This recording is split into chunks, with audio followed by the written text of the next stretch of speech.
താമര നടുന്നത് എങ്ങനെയാണെന്നറിയോ? താമര നടാൻ ഉദ്ദേശിക്കുന്നത് എന്തിലാണോ അതിലേക്ക് നന്നായി ഉണങ്ങിയ ചാണകപ്പൊടി ഇട്ട് കൊടുക്കുക. എന്നിട്ട് അതിൻ്റെ മുകളിലേക്ക് 1/4 ഭാഗത്തോളം കല്ലില്ലാത്ത മണ്ണ് ഇട്ട് കൊടുക്കുക. മണ്ണ് തരിച്ചിട്ടെടുക്കുകയാണെങ്കിൽ അതാട്ടോ ഏറ്റവും നല്ലത്. എന്നിട്ട് അതിലേക്ക് കുറച്ച് വെള്ളം ഒഴിച്ചിട്ട് മുകളിലിട്ട മണ്ണ് ചെളി രൂപത്തിലാക്കുക.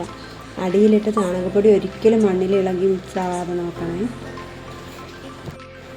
എന്നിട്ട് പോട്ടിൻ്റെ ഒരു സൈഡിലില്ലേ ഭാഗത്ത് അരികിലൂടെ ഒരു ചാല് പോലെ ഉണ്ടാക്കുക. എന്നിട്ട് എന്താണ് നടാൻ ഉദ്ദേശിക്കുന്നത്, ട്യൂബറായാലും റണ്ണറായാലും അത് സൈഡിലൂടെ അത് ചെളിയിലേക്ക് താഴ്ത്തി വെച്ച് കൊടുക്കുക. എന്നിട്ട് എന്ത് ചെയ്യുക, അതിൽ കവറോ ഇലയോ എന്തെങ്കിലും ഇട്ട് വെച്ചതിന് ശേഷം അതിൽ ഇട്ടിട്ട് അതിൻ്റെ മുകളിലേക്ക് വെള്ളം ഒഴിച്ചു കൊടുക്കുക. കുറച്ച് വെള്ളം ഒഴിച്ചാൽ മതി. പിന്നെ ഇല വളരുന്നത് എങ്ങനെയാണോ അതിനനുസരിച്ച് ഇല വളർന്നു വരുന്നതിനനുസരിച്ച് പിന്നെ അതിൽ വെള്ളം കൂട്ടി ഒഴിച്ചു കൊടുത്താൽ മതി കേട്ടോ.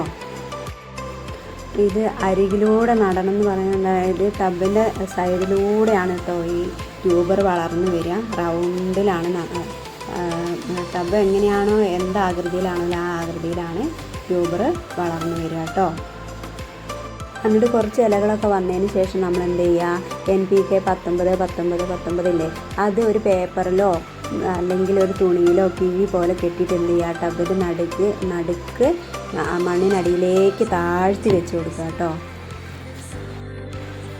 പിന്നെ ഇതുപോലെ കേട് വന്ന ഇലകളില്ലേ, അതൊരിക്കലും ആ ടബിൽ വെക്കരുത് കേട്ടോ, നിൽക്കാൻ സമ്മതിക്കരുത്.